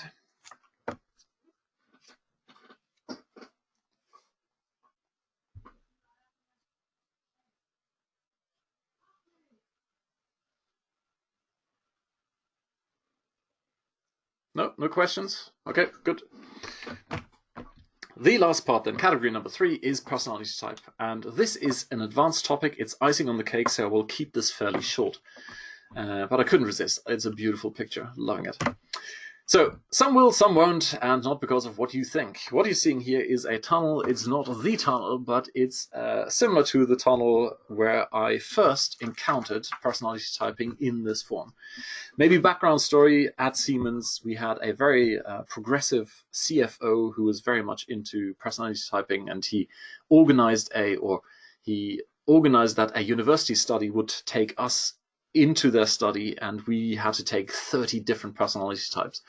And although it was different and or interesting, and a lot of the tests kind of provided interesting insights, but most of them said the same thing, the one thing that always struck me is that I found it not really actionable in the real world. I mean, all these things like, for example, the Kolbe test or the D.I.S.C.O.V.E.R test. You know, D.I.S.C.O.V.E.R, you say, well, this is a dominant person. And when you face a dominant person, they are dominant because they are dominant, and then you have to be dominant back, otherwise they see you as a weakling. It's like, okay, dude, but I'm not dominant. How can I be dominant? Thank you very much, right?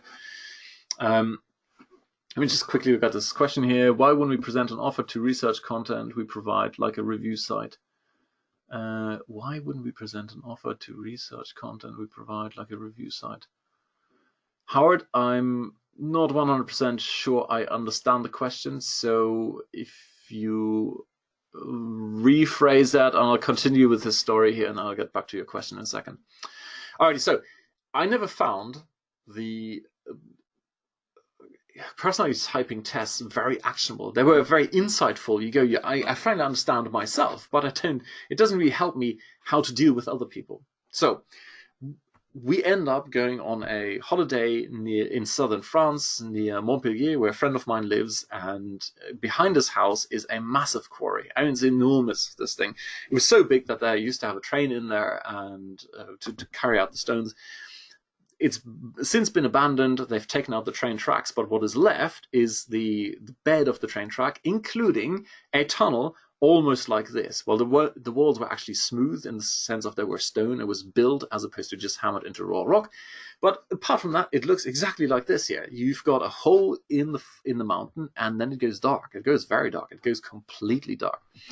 And what locals do is you basically go to the tunnel, you pick up a stick, and then you start scraping along the wall, and you walk through the tunnel, and it gets completely and utterly dark because it goes around a bend. And then at some point you see a very faint light at the end of the tunnel, and then eventually you come out and you go heart thumping, ooh, that was cool. So my wife and I go down there for the first time together, and I go, oh, let's go for a walk. And we go for the walk, we come to the tunnel, and as usual, I pick up my stick, and my wife goes, nah, not going in there, forget it. And I'm saying this sort of in a nonchalant way now, and the reality was like, there is no way she's going to go through this. Eventually, I dragged her through it. I almost had to drag through it. And she was in a state of panic at the end of this. Now, you might be thinking that's, well, she's a chicken or something. And initially I kind of thought, well, why would anyone, what could possibly go wrong? Like millions of people, well, not millions, but thousands have walked through here. The stick technique works. Everything's fine. So I talked to a friend of mine, and he said, yeah, I know why, obviously. And he explained to me that basically there are fundamental differences in personality type, and what he means by the fundamental differences is different people have, or different categories of people have, different core questions. And the one core question that is so fundamental to my wife is this going to be safe? Do I know upfront all the things that can possibly go wrong, and, very important, how to deal with them? Whereas my personality type is, well, look, we'll figure it out as we go along. We just go in, when there's an obstacle, we'll deal with it. So on my wife's mind, there was, well, what if there's a stone fall? What if there's a hole in the ground? What if there's a bear? What if the stick breaks? What if there's a flood? If there's strong wind, thunderstorm, who knows, right? All of these things. And it kind of sounds, now I'm telling this from my perspective, and as a result, it sounds a little bit sort of dismissive or perhaps taking the fun. Not at all. To her, those are real concerns. To me, they don't even appear on my mind. I never think of these things. I mean, afterwards I tested it with my wife and said, look, we've just gotten out of the car. From the car, you need to go around the corner to our front door. And I asked her, tell me, what could possibly go wrong between here and there? And by item number 27 of what could happen, namely like tiles falling off the roof, etc., I said, stop, thank you very much. Even if I tried, I could not think of these things. So why am I telling you this? Well, because different categories of people have core questions, and if you violate those questions, they will not take action on what it is you've got to offer. Before we flick to the next screen, let me have a look at Howard's question here. You just said we shouldn't present an offer to people in research stage. What I meant by that is when you, in contemplation stage and research stage, do not say, I'm ignoring or I'm exploiting your lack of knowledge and your lack of oversight and your lack of background, and I'm now exploiting it by hitting you over the head, by hitting your hardwired responses. I mean, don't get me wrong. All the things we talked about so far, you can use for evil. You can hit those hardwired buttons. You can hit those pain points, no problem, and add enough scarcity and bonuses, you will get a sale. And that's why I'm saying we shouldn't go out and exploit their lack of oversight. However, you could totally provide as a paid service, do a seminar, a webinar where you go, or a research site, like you say, a review site where you say, look, you are lacking insights, you're lacking the background. Here on my review site, I will provide that. Absolutely. That could be your offer. So yeah, misunderstanding there. When I said don't provide an offer or offer anything in the sense of don't pretend it is the execution type offer that will give them all the results. Make your offer appropriate to the stage they're at. So back to personality types. This is all based, this is one of them. I don't have a picture of the other one. This is Nicholas Haynes, who has developed this method together with Matthew Newnham. They have founded the D.I.S.C.O.V.E.R Institute, where you can take the vitality test for free. So if you Google the D.I.S.C.O.V.E.R Institute, I think it's D.I.S.C.O.V.E.Institute.com, you can take the vitality test and find out what kind of personality type you are. I will give you the insights in a minute, or this high-level summary. You will also get a high-level summary in the vitality test. Like I said in the beginning, this is icing on the cake, but it's worth being aware of this right now. So that's why I'm going to give you the quick summary in a minute. In the beginning, please don't focus on this as your core thing. Your starting point is definitely the wants, what is on people's minds, and then the journey, and then this personality typing. Anyway, so shout out to these two guys, Nicholas and Matthew, and if there is more demand or lots of demand later on, I'm 100% certain, 99% certain, I can convince them, persuade them to come and do something for us. So, and just to show you, this is not some random, oh look, someone has come up with a random personality typing thing. They've actually done real work with real companies, and it is immensely practical in practice, because now you can truly see the world from someone else's perspective, as opposed to saying, well, I don't understand how to be dominant. I can now at least appreciate how my wife goes through life and basically computing up front what could possibly go wrong. I mean, I'll give you one example. I used to be into personal development. I am, in a way, always have been, still am into personal development, but not in the NLP, positive visualization, organized type of personal development, at least not anymore. I used to be. And the one thing that they used throughout was like, don't you worry, just go out and write down all the things that you think could go wrong in a journal, and then a month later you come back and look at your journal and you'll find out almost nothing happened, right? None of the bad things happened. That is totally true from the perspective of someone who doesn't care, like me, right? I don't care about the things that could go wrong. I go and tackle obstacles as and when they come along. However, to tell this to a person like my wife is ridiculous. It makes no sense to them. Why would they write this shit down? Because in their reality, it's real. So by being dismissive of their actual reality of the world, you're just being an ass. That's really what it is. And that's why I say this is immensely practical, and that's why we should do this. And as you will see on the next slide, there are very simple questions you can ask yourself, and as a result, make very good decisions on how to serve your clients. So they call it the 5 energies, the five personality types. Who cares? The first one is water. It's based on some Chinese or Chinese philosophy. Incidentally, most of the things you see in the Western world, like the D.I.S.C.O.V.E.R profile and Myers-Briggs, etc., they're all based on the same fundamental principles that come from the Far East. So water, the core question is, am I safe? Is the world safe and secure? Now, we're not going to go into this in great detail, but how do you think people will respond to ninja tricks, to loopholes, to beating the competition, that kind of thing?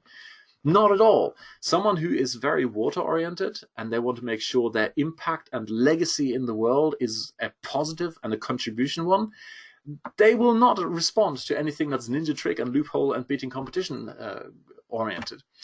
Wood, on the other hand, is me. To some extent, I'm half wood, I'm half metal. I ask myself, what is the plan? What are the rules? And more importantly, can I break them? And is it new? So if you show me a ninja trick, I have to admit, my inner child says, hey, I want to try this out. Even though in many cases I know this is actually probably rubbish, but I still want to go and try it out. So there you have a personality type where when you ask, well, here is my precise step-by-step plan. It's very prescribed. You do exactly what I say. I can't do that. I'll give you an example.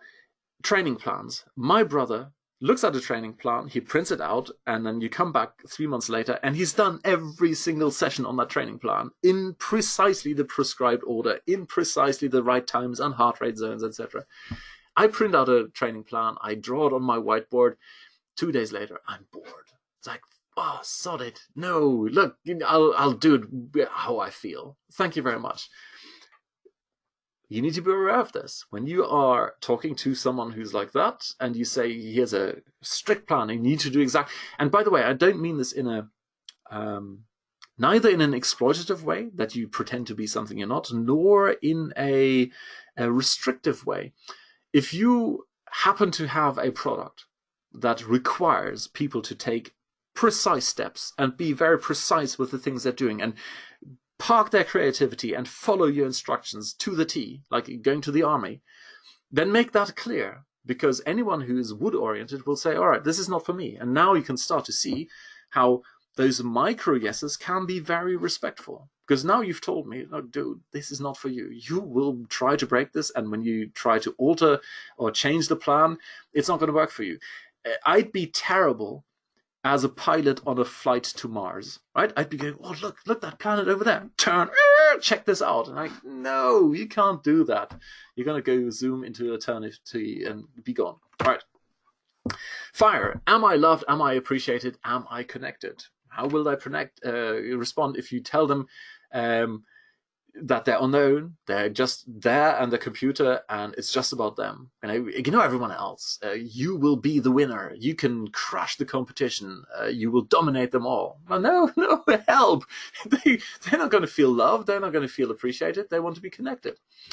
Earth is my wife. Whom can I look after? It's a very mother dominant thing. Like, a lot of mothers have this naturally, and that's a very good thing. Whom can I look after? Who looks after me? Can I understand? What are the details? So the details is, what specifically is going to happen, and how specifically am I going to deal with this? It continues to amaze me that when the kids go to the beach and they're just up at the Baltic, or the other one goes to his parkour training, it's like, the things my wife rattles off in her mind. It's like, okay, did you pack the sunscreen? Did you pack that? I'd be going, well, for everything else, there's MasterCard. You just, when you forget something, oh, damn, okay. Or you swim naked, who cares? So how will they respond to an offer where you tell them, well, we'll figure it out as we go along. Don't you worry. All you need to do is set up a landing page. I've got a terrible experience. About, I would say, 10 years ago, I had a coaching client, and I didn't appreciate this year. And that was a terrible mistake. I immediately ended the coaching client, more than refunded him, actually paid him money as an apology. And that is, I, being very wood-oriented, said, well, all you need to do is set up a landing page. And he responded, yeah, sure, okay, I'll do that. And we hung up the phone. It wasn't the phone, it was Skype. And I could hear him let out this heartbreaking sigh. And I immediately, I knew, it's like, I had basically steamrolled him by being in my perspective and saying, yeah, of course, you just do it. And then if you don't know what it is, you come back to me and ask. To him, that was absolutely undoable. It was like he didn't even know where to begin because all the details were missing. So his name was Owen. I immediately phoned him up and said, Owen, I did you a massive disservice, and I would continue to do you a massive disservice because back then I didn't understand this kind of stuff. These days I can deal with earth and fire and water because I am now aware of this. So there you go. And the last one is metal. What is missing? What is inconsistent? What do I need to finish and complete it? And I can tell you this is, I'm always amazed when people say, I am proud of something. I am grateful for the way my brain works. I'm grateful for, I'm truly grateful for having grown up the way I have grown up, for the experiences I had. I'm not proud of the things I have achieved.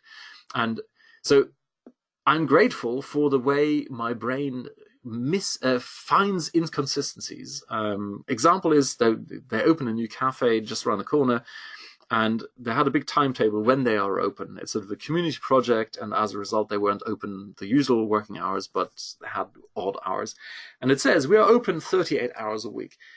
I kid you not, it took one look at the timetable to figure out that this was no way going to be 38 hours. It was 36 and a half. Right? My brain picks up this kind of stuff.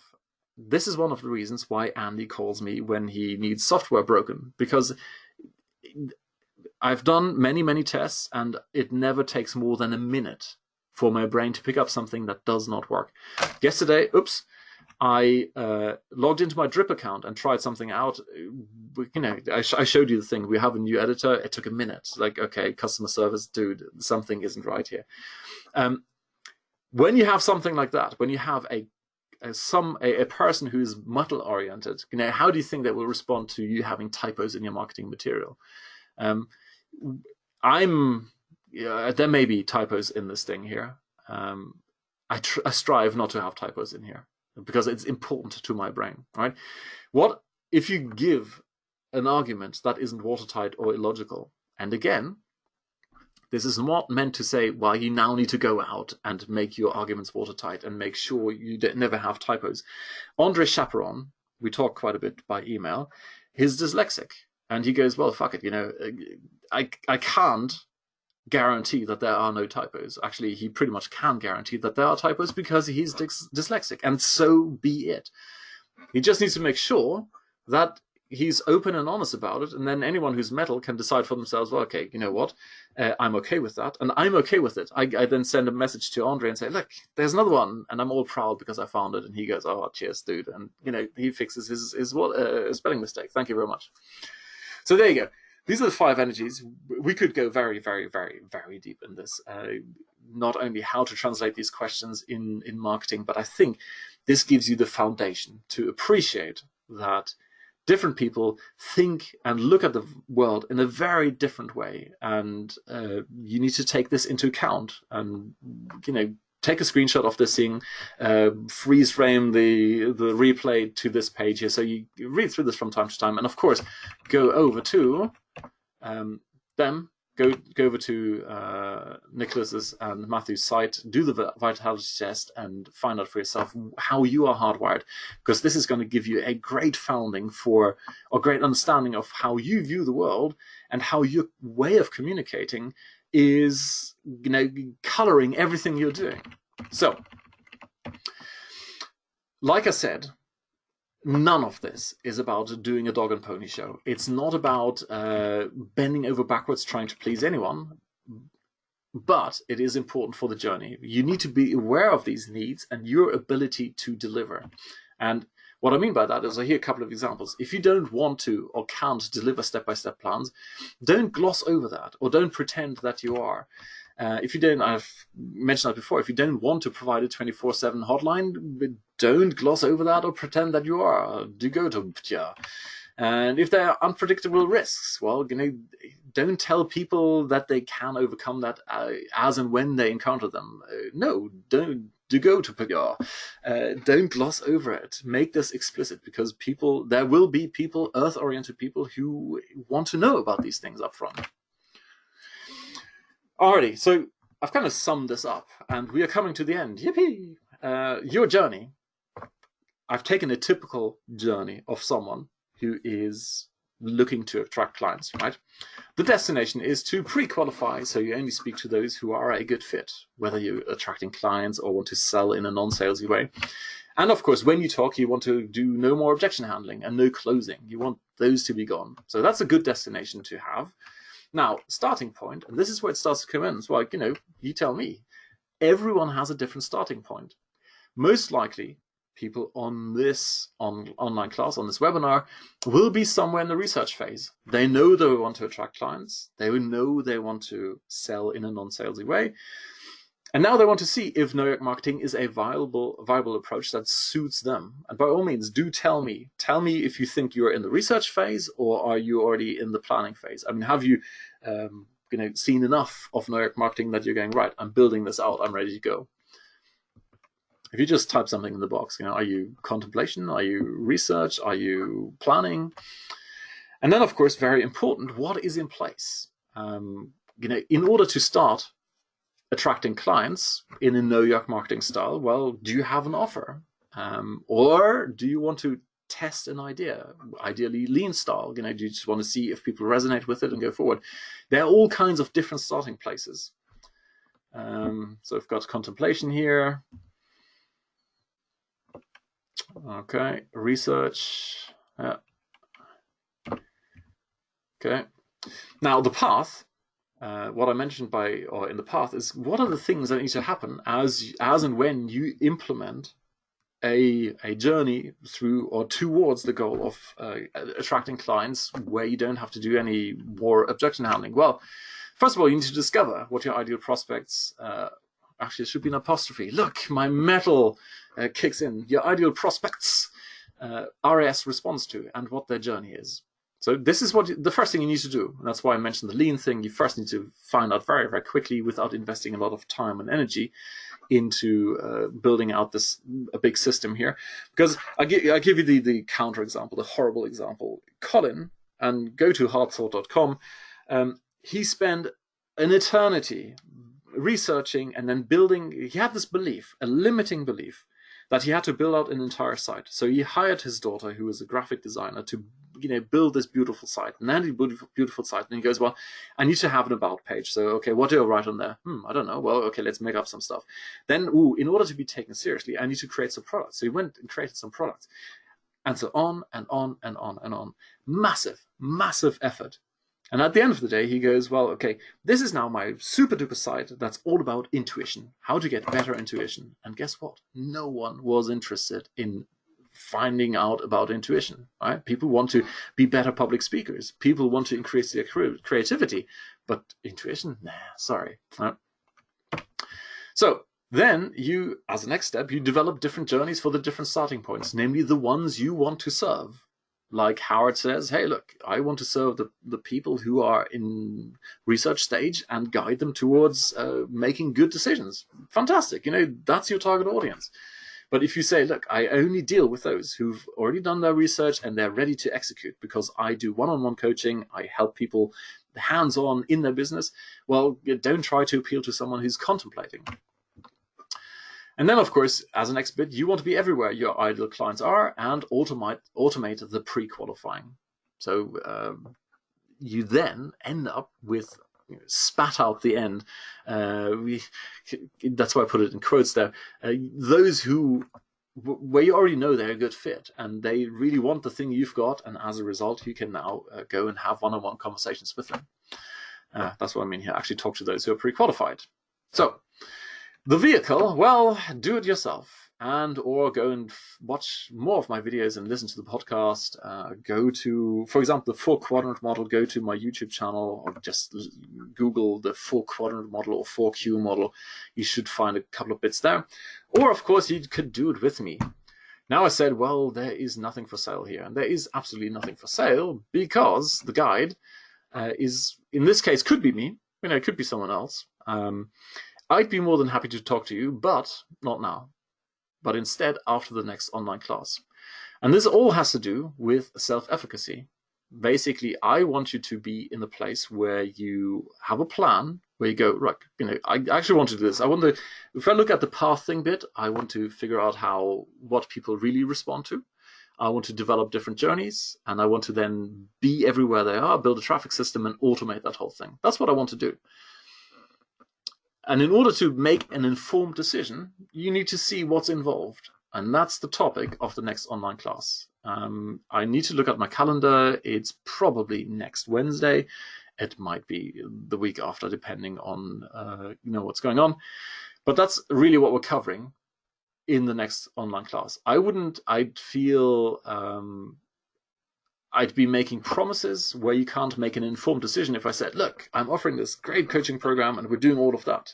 And then you come in and go, well, whoa, I need to do Facebook advertising. I don't want to do Facebook advertising. So that's why there is a next online class. And at the end of it, if anyone wants to talk to me, absolutely. Yeah, we have a new program of how to do the path over here, how to do this in practice, but not right now. So there you go. I think more importantly, is the future of Yuck Marketing. My true aim, my mission, is to make this Yuck Marketing a standard, that we have respectful, authentic, proper marketing, not selling dressed up as marketing, or the marketing pretending to be marketing, but really it's selling. No, proper marketing, like Drucker said, making selling superfluous. And of course, that means giving people an opportunity to see for themselves that what you've got is a good fit for the problem or what they're trying to solve. I truly believe society has moved to a point where this has enough traction, where enough people go, yeah, that's what I want. I really want to be no longer be doing this sort of nonsense, hitting over the head type things, but I actually want to talk to people in a respectful way. Take into account where they're at and what needs they are, so I can serve them as opposed to persuade them. The business model behind it is, and this is kind of my business model, but feel free to copy, is that I think there should be no secrets. Information is for free. I mean, everything I've shown you here is my experience of doing this for 11 years. I could package this up and, well, I believe I could package this up and sell the information you got today for quite a substantial fee. I mean, give me some feedback here. Do you think if this were a course, what you learned today, would that be something you'd be spending money on or would be willing to pay money for?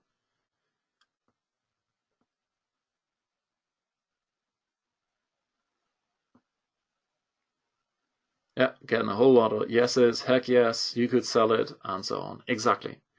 And my take is solid. We as a society, I've had this many years ago, and it was totally bizarre. It was an insight when it came to rubbish collection and recycling.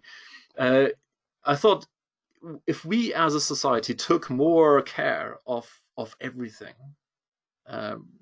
everything would be so much better.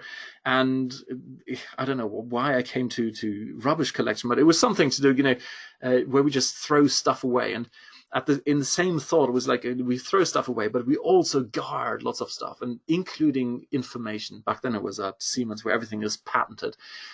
Information, in my opinion, should be free, because the real secret, the real traction you get is with implementation, execution. That's where it's at. So my focus is, and now you look at the model, the 4 quadrants, I'm at the execution end, right? That's why I provide my service. That's where I charge for my service. And all the other stuff I can now freely give away, because it's not really cannibalizing what I'm doing there. And I will continue to provide free information.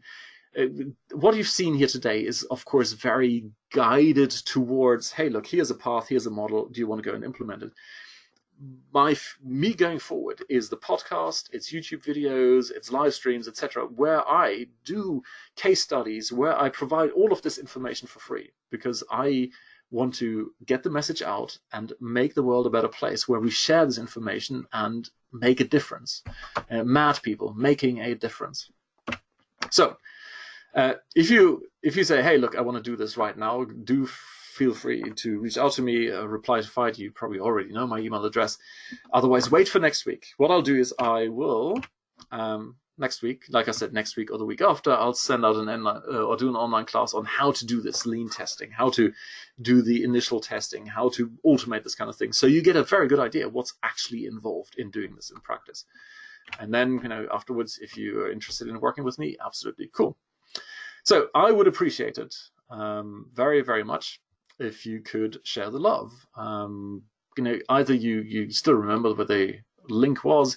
If you can think of someone, or actually not someone, think of 3 people who would benefit from this. Doesn't have to be more, just 3 who want to be who don't want to be salesy, who want to make a difference, perhaps, who want to sell something in an ethical way. Send them over. As you can see, I'm not pitching anyone, I'm not hitting anyone, I'm not persuading you that this is the way forward. I can already tell you, this is a terrible model here if you want to do mass market, fast, high turnover products. If you want to sell widgets on Amazon, this is far too much hassle. Don't do that. Right? Go and do something else. So I'm not trying to persuade you that this is the best model in the world. I just believe if you want to do a truly serving type thing, then this is a very good model. Alrighty. So what I've got for you is I'll send out a replay email to everyone who signed up. Feel free to share that. And of course, I don't know what went wrong with Drip. I got a ton of people who signed up, but never confirmed their email. So if it's one of you, if you never saw the "you must confirm this thing" link, or you saw it and you didn't confirm, please do so. Otherwise, I cannot send you the replay email. All right. Right. Let's look at Q&A. There you go. Q&A. There's already the first question. Yeah, the answer Howard said were, would the previous be of value? He says yes, but it would need to take from theoretical to concrete implementation. This would be a good initial overview. Exactly. Right? That's why we're doing next week's session, where it's the concrete. How do you actually build this out? Tony says, very interesting, must go. Alrighty, thanks for being on the call, and I do apologize. Bloody beep, 2 hours. I do apologize. Next time I'll just... no, I don't know. I may have to cut it. Actually, I think what I'll do is, for future editions, I'll cut it into 2. The first one is more the background, why you want to do it, and then the more practical, here the 3, I'll put in a separate presentation. Any other questions at this point?